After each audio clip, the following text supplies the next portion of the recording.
All right.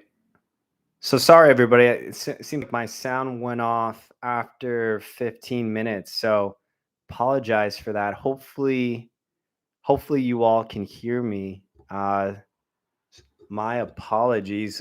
So I think what I'm gonna do, I think I probably cut off right when I was kind of sharing my tips. So let me go ahead and just kind of share those tips really quickly. And what I'll do is that maybe for the next week, I'll do a little bit more of a longer live stream. And so let me let's see if we can figure this out. So for those who are coming back, let me know if you can hear me okay. And if not, like I said, we'll try this again sometime. I want to make sure that you can hear me okay though. And like I said, yeah, one of the things that I want to be sure of is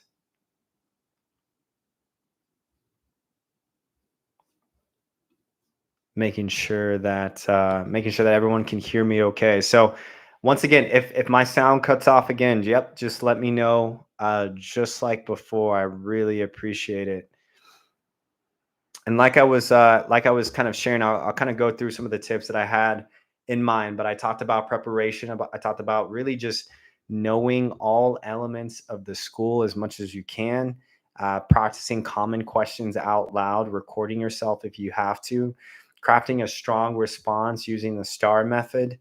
I talked also about communication skills, so being able to speak clearly and confidently.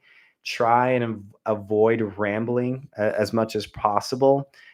In terms of professionalism, try and dress appropriately as much as you can. I know a lot of supervisors have actually talked to me about the lack of professional attire that they have seen the last couple years. And then the last thing that I'll mention is really just asking really good questions. And like I mentioned before, on my website, I do have a list of questions that you can go into and you can pick from. And they're questions for supervisors, for faculty members, for current students, for a number of different things. Could be clinical, research related, could be just graduate school, could be moving, could be finances, could be scholarships, could be anything and everything that you can kind of compile together.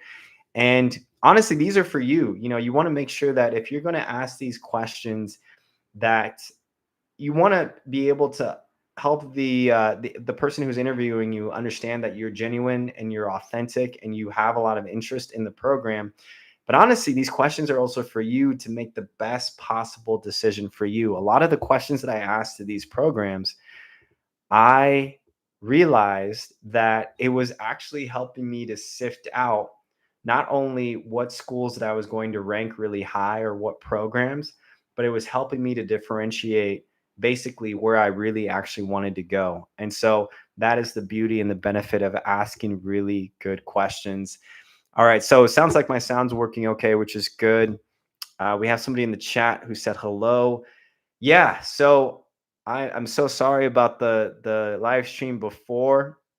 I'm gonna go back and see if I can make sure that the sound works as much as possible. Make sure that you guys have that content and the replay back. But I do, for maybe the next 10 minutes or so, if anybody has any questions about their interviews coming up, how to prepare for them, what to expect, how to go into it, how to appear confident, how to make sure that you answer every single part of the question. Should you record yourself and answering these questions so that you can practice? Should you do some mock interviews? Should you write down your answers? Should you write down the question? Should you send thank you emails to some of the supervisors? I know a lot of people who did that after their interviews. They would send some email thank you letters in terms of the staff being able to interview them. And in those emails, sometimes you can do that, sometimes you don't have to. But if you are going to do those emails, try and make it unique, right? And so if you had a really good conversation with one of the staff members, you guys ended up talking about sports, or you talked about a certain interest that you like, maybe it's knitting or crocheting or whatever it is, something that was kind of unique to the interview, and you want that person to remember you by. you can always email them and say, hey, I really appreciate the interview. It was really great talking with you about the program. I also really appreciate our conversation about crocheting or knitting. And you keep it light, you keep it fun, and they're going to remember you. And so if there's a special conversation that you have with somebody at some point in the interview, I think one of the best ways to make sure that they do remember you is to kind of bring it up or follow it up in maybe a thank you email. You don't have to do this with every person that you interview with. You don't have to do this with every program that you interview with. I would just do this with the people that you really had a good, pleasant experience with. And maybe they are at the top of your list. And so you want to do a little extra something for them. And so that's one thing that you could definitely do.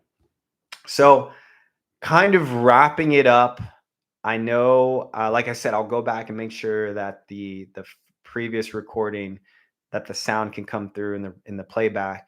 But once again, if you have any questions about interviews, please let me know. We're going to do this again next week, so that you all can have just any time. I mean, and this will be, and that'll be questions for anything.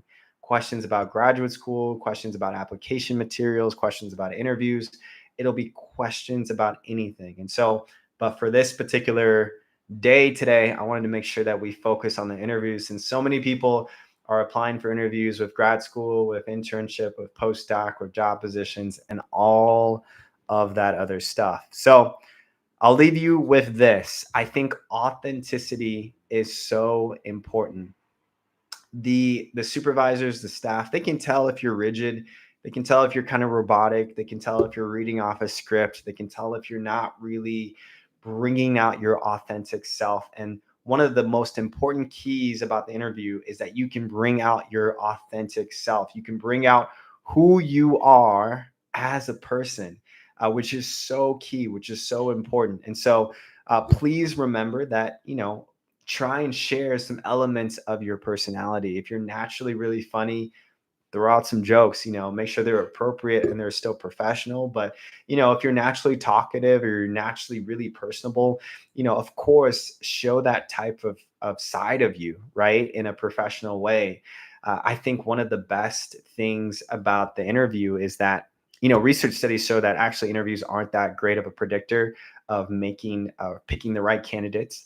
But in this sense, and there's actually some programs who don't do interviews at all. They just look at your written materials.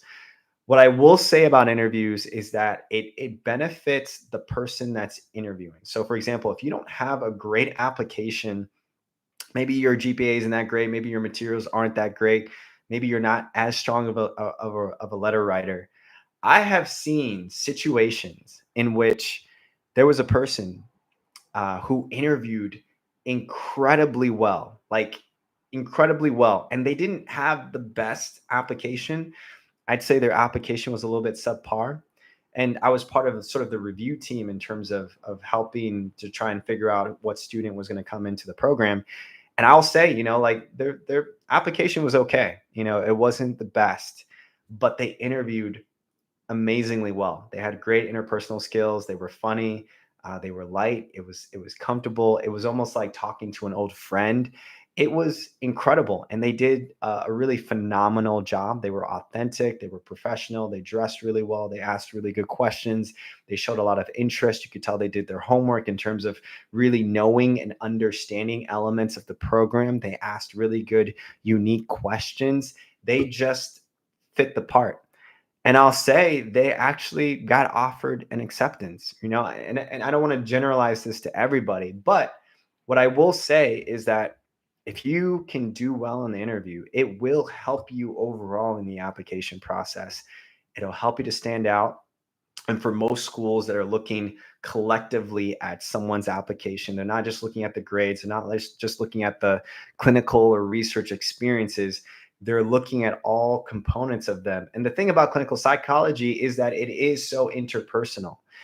The way that they interview you is that they want to see how you might approach, patient interactions, how you might approach supervisor and supervisee interactions. There's so much of clinical psychology that you have to talk to people, and there's a social aspect of it that you want to make sure that the person that you're accepting into the program has those genuine social skills. And so if you can emphasize that and you can kind of show that who you are as a person to those people, I think that's going to put you in a really, really good light. So that's one thing that I'll say about just authenticity, connection to the site. Every site has some general tendencies to talk about their passions, to talk about their missions. The more information that you know about the site's mission, the more that you can align that site's mission with your own core values. And so sometimes I know a lot of people would sprinkle in their own vision and kind of combine it in the context of the site's mission. So, for example, if the site was really passionate about underserved work and being in the community, the person would talk about their own passions with things that they've done in terms of being a volunteer. And you could see that in their personal statement. You could see that in all their aspects of their application. So it was kind of a match made in heaven because they were able to talk about their vision, and their vision happened to align with the program. I looks like we have a question in the chat. It's the first question for today. So let me just read that out. So education doesn't matter much because sometimes they need an overview as in where you did your internships, reviews, etc. So yeah, it's going to depend on the site. There's going to be some sites that are very rigid, in terms of if you're applying for, let's say, a PsyD program or a PhD program, they're going to be very rigid on just research experience. They really want students to have really good research experience. Some sites really care about clinical experience. Some sites really care about your experiences just overall in terms of what you've done. And so I would say that education does matter to a certain perspective. Most schools are going to look collectively or holistically at your application, whether it's going to be going into a graduate school program or going into a practicum or clinical site or even going into internship. But I think one of the things that's important to understand is that whatever area of your application that has some weaknesses, think about other aspects of your application that has strengths. And typically, if you can build on those strengths, but still also try and improve on those weaknesses, you can assure yourself to be the best possible applicant for the program. All right. So I would never say don't think about education, don't think about clinical stuff, don't think about research. Think about all of those components together. But especially in those interviews, if you can show yourself as someone who is a really good interviewee, then that only makes it makes your case that much stronger, that you at least have the interpersonal skills to do really well in the program, to do really well on the site, to do really well in the future as a psychologist or even as a therapist. But in terms of how much education is going to matter, it's going to be very context dependent on the program. So hopefully that answers your question. But yeah, really, really, really, really good question. And then the other question was, yeah, where did you do your internships and your reviews and things like that? So all of that information is actually posted in my LinkedIn. I went to graduate school in Illinois. All of my internship has been here in Illinois. All of my clinical experiences have been in Illinois and here in the States. And so if you want to check out that, you can always check out my LinkedIn. I usually leave out all of the links to whether it's my website, whether it's information about me and my LinkedIn. You can always check that out. But yeah, I would say right now, even for me, I'm actually going through the process of interviews myself. I'm going through postdoctoral interviews, right? So I'm in my internship / residency. So I'm getting ready for clinical psychology postdocs. So, which is really the same type of concept. One of the things that you learn going into graduate school, doing your clinical rotations, doing your internship, doing your postdoc, I'd say the interviews just get easier and easier and easier. I would say postdocs and job situations are the easiest questions to deal with. Internship questions were difficult. And then getting into graduate school questions were pretty difficult as well. But once you kind of get into further along into your program, it actually gets a lot easier. Yeah, no problem. No problem at all. Yeah, keep sending in the questions. Like I said, I'll probably stay here for about 5 or 10 more minutes, and I'll see if I can kind of connect both versions of this live stream together for the people who weren't able to hear the first part. But yeah, please. And if there's any other questions that you might have, I can always try and answer them for next week. Next week, I'm going to try and do the live stream once again, 2 p.m. Central, if you can make it. It is going to be recorded, so you can always play it back on your own. But hopefully that'll be helpful as well. I will give you a few more tips before we end for today. So here's the thing. I would say for people who get really nervous when it comes to interviews, you can use that as a strength, right? There's going to be people in your interviews who are super overconfident, talkative, and sometimes they kind of just get in people's heads because they're so talkative, they're so personable, and all of these different things. If you're not that type of person, that's completely okay. There is confidence in humility, right? There is confidence in being able to sit back, take notes. And here's the thing. I think even if you're not talkative, when you do talk, if you are talking with some type of intentionality and purpose, people will listen to you. So you don't have to be the person that talks all the time. You could be the person in those group settings, whether it's group interviews, whether it's those interviews just in general. You could be that person where when you talk, you really do have something important to say. And so there's confidence and humility. Sometimes the loudest voice is not the voice that's remembered. It's the quiet voice that says really important things or asks really deep questions that makes people think and ponder and look back. And that can make you the type of person that can really shine your light in terms of those contexts. So I would just help you to remember, I would just say, remember confidence and humility. So we have another question off topic, but what do you think is the current trend for research topics? Yeah, so really great question. That also probably depends on where you are right now. I think, there's specifically here in the US a few years ago, especially after the pandemic, there was a lot of really good research on the concept of loneliness and isolation. And we live in a time where people are very interconnected in relation to virtual platforms and social media, but a lot of people feel very lonely. In fact, people feel lonely even in the context of social community. Sometimes, whether in relationships, whether in social community gatherings, like there's an element of loneliness and isolation that's pretty prevalent in our society. And I think it's also kind of infected other areas of the world as well. So I would say, I think within the next 10 years, one of the areas of research that I think is going to be trying to figure out is what are some of the mental health services that we can apply in a context where there's a lot of just virtual technology, AI, how do we still keep people connected?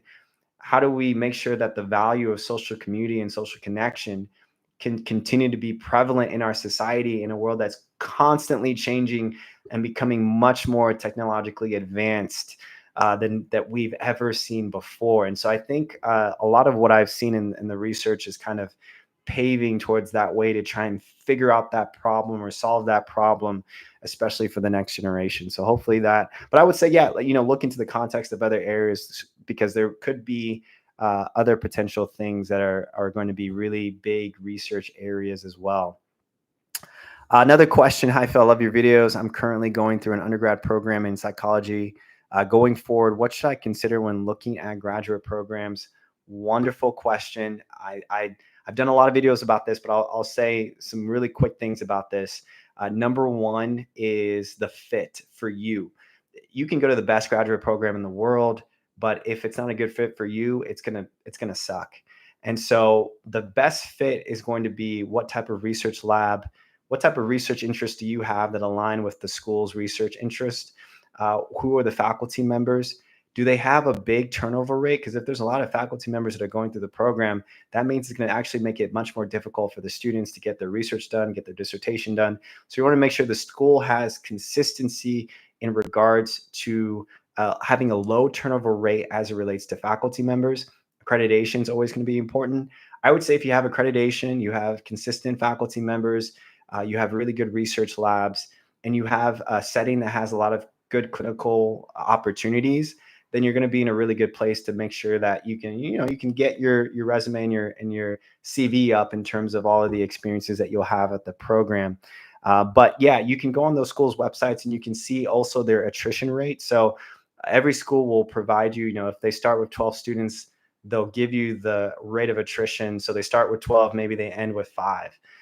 A lot of attrition could happen for various reasons. People can get sick. People can decide that PsyD school is not for them, whatever it is. But I would say, here's the thing, like in terms of the attrition rate, if the attrition rate is pretty high, like more than 50%, that's not a good, that's probably a red flag. I don't know why students consistently every year are attriting are going through the attrition rate at such a high level. That's going to be something that you're going to have to try and figure out. Like, why are there students that are dropping out of the program?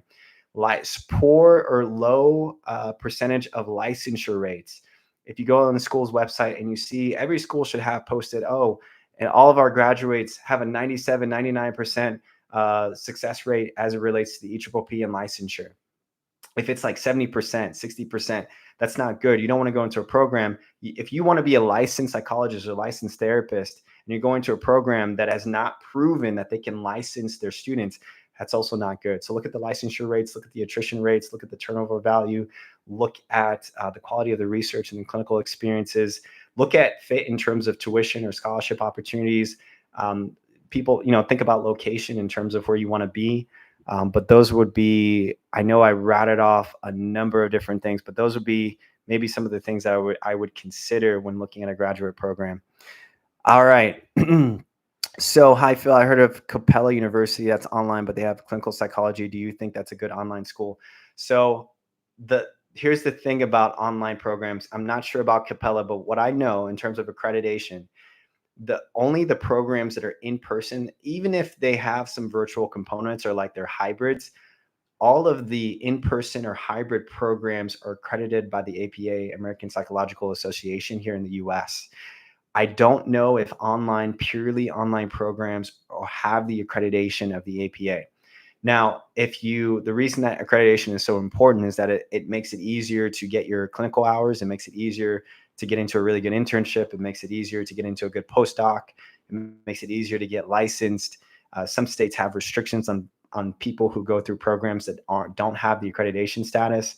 I don't, I would want to talk to someone who actually has gone through the program of Capella University and ask them about their experiences, the shortcomings. I'll say, for me, if I was in a purely online program, I think it would be really difficult to become a psychologist because there are a lot of hands-on learning, especially as it relates to the testing and the assessment. So I would just be really careful of that. And maybe Capella has opportunities for you to get in-person training as well. But I would look into the accreditation status. You can become a psychologist and not go through an accredited status. So you can go through a program that's not accredited and you can become a psychologist. But in terms of job opportunities, in terms of just work opportunities in general, it does make your life a little bit more difficult. So I would just look into that a little bit as well. So another question connected from India. True match with the topic seems valid here too. Currently done with my master's in clinical psychology. Thank you so much for answering. Absolutely, you're very welcome. And then another question, also, do PsyD need to do research? Yes. Here's the thing about research, whether it's with the PsyD or the PhD, research is going to be prevalent among both programs. So if you're a PsyD or PhD, there's going to be research. There's going to be a thesis. There's going to be a dissertation. Even if you go to a PsyD program that has more clinical focus and research work, you still want to have an application that shows good research work. For example, if you're a student that has good research work, you can apply to both schools. You can apply to both PhD and PsyD programs. And so you have more options to get accepted. Now, if you only want to go to the PsyD programs, you have really good research work, that's going to make you an even more competitive applicant. So even though it's true that some PsyD programs don't focus as much on research, I would always recommend, just to be safe, try and get really good research experience in your undergrad or college degree, or even graduate degree if you do a master's. I would always focus on research, even if it doesn't seem prevalent, even if it doesn't seem like it's what you want to do, even if you don't want to go into a program that is a PhD and has research work. Get research just to be safe. It's going to make your life a lot easier, especially when you study for the licensure exams and the EPP if you're here in the US.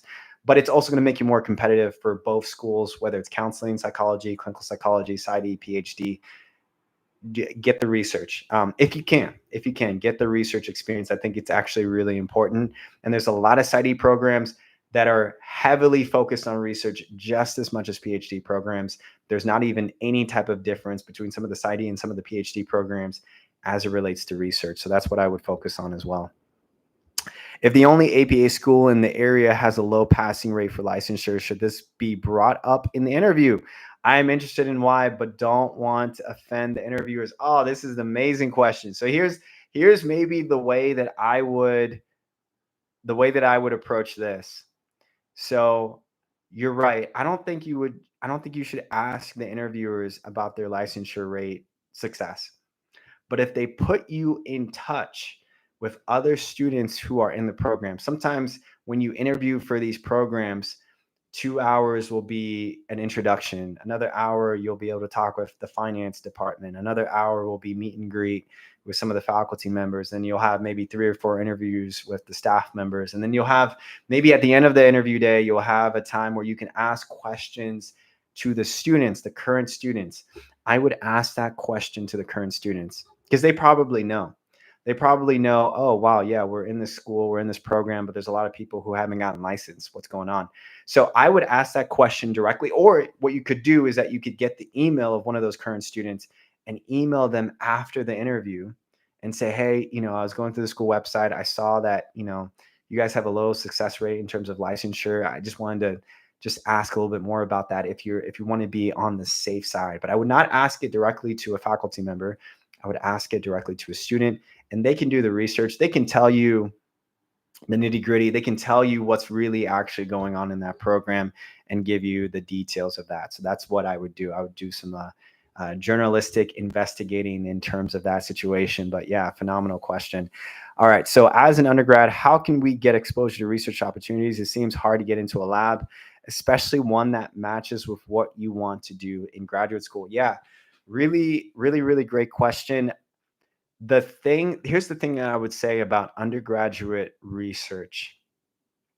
You could always ask a current professor, a psychology professor. You're going to be taking psychology courses, and so each professor that you get, you can always ask them questions about if you can join their research lab and volunteer in some way. So that's one way that you could do it. Sometimes there are research clubs in universities or undergraduate settings, so you could join sort of a research club and maybe work with someone to do your own research and get that experience in your CV. You could ask the people just out in your town or in your city who are clinical psychologists who are also doing research in academic medical settings or research centers. You can ask them if they need any help in regards to their research. There's a lot of people who do research who need help. It could be collecting data. It could be just running through some citations and references. And obviously this would be for free, but it looks good on your resume and your CV. So the thing about getting research experience is that you're going to have to be creative in getting that experience. So either asking those professors, either going online, there's Indeed, there's job opportunities, looking for research assistant opportunities, contacting other psychologists or research people in your area to see if they need research. This could be like just cold contact, calling them, emailing them, whatever you can to get a reach of them, asking other friends who have gotten research experience, going on LinkedIn and seeing if there's research assistant positions or seeing what current students are in certain programs and contacting them to see if you could help with their dissertation or their master's thesis. But what I'll say about research is that it's not really about the quality of the research that you're going for. It's about the quantity. So if you can get 2 or 3 decent research experiences and put it on your CV, I think that looks great. You don't have to worry about the quality. You don't have to worry about publications. You don't have to worry about it having the best publication possible. All you need is to just put it into your CV, and then you can talk about it in your interviews. So don't be too rigid in terms of what counts as research. If anything, you can worry about that when you actually get into graduate school. You can actually look into quality research once you're in graduate school. But once you're in undergrad, you're really just doing the basics. And so even if you take a research class in undergrad, you can count that as research, right? You can work with your professor on some of the research items that are going on with that. So hopefully that answers your question. I know it's going to be different for each person, for each school, but um, and I understand, you said you're interested in certain research levels, but you don't want to offend, or sorry, you're looking for good matches with what you want to do in graduate school. And I would say have an open mind. There's probably going to be some research that you do that you have no interest in whatsoever, and that is completely okay. it's not like you're going to be the expert in that topic in undergrad. It's really just to get a little taste of what it is so that you can actually do what you want to do in graduate school. And so keep your eyes open. Be open minded to some of the situations that you can get yourself into. All right. So another question. I'm an undergrad sophomore right now, and I was wondering, is there anything else besides research that I should do that will help with my application to future programs? All right. So, oh, and love how genuine and helpful you are in your videos, by the way. Thank you so much. Thank you for the support. Yeah, I think, is there anything else besides research that I should do? So, in general, it's going to be the three basic things. It's going to be clinical experience, it's going to be research experience, and it's going to be just sort of professionalism and interest, right? So there's not a whole lot you can do in undergrad because it's not like you're licensed. It's not like they expect you to be some research expert. It's not like they expect you to have years and years of clinical experience or anything like that. So when you just do the basics, you work for a social community setting, and you're a hotline suicide caller, or you're a case manager worker, or you're doing some assisting for a psychiatrist or a psychologist in a nursing or medical office, or you're a medical scribe, or you're doing some research assisting for a research person. Any touch of those things can be added to your CV and look really, really good. Besides research, the only thing that I would focus on is the clinical. And a lot of times people are trying to figure out what counts as clinical. Does that mean that I'm a therapist? No, it just means that you work in a clinical setting. You could be a behavioral assistant. You can do a lot of things clinical and not necessarily be licensed.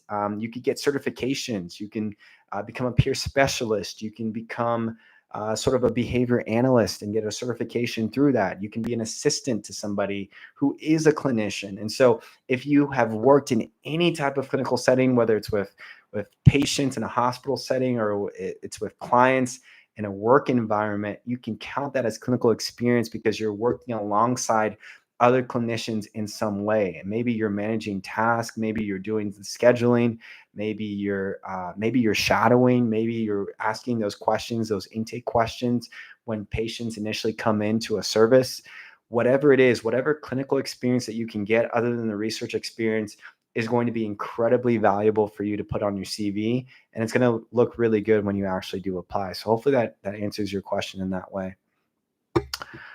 All right, y'all. So I know I've been going through. I've been in this for about 30 minutes. Let me just talk about one more thing in regards to your interviews. When you go into your interviews, and I want to thank this person too for sending me a tip here too. I really appreciate anything and everything. Really does help the channel.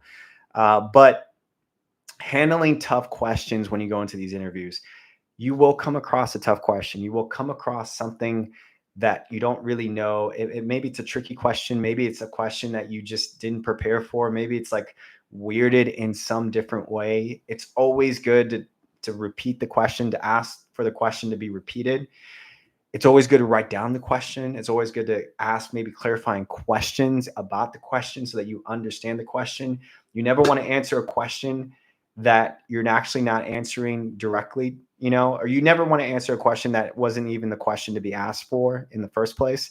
So I would say handling like a really tough question, build a framework for yourself around it.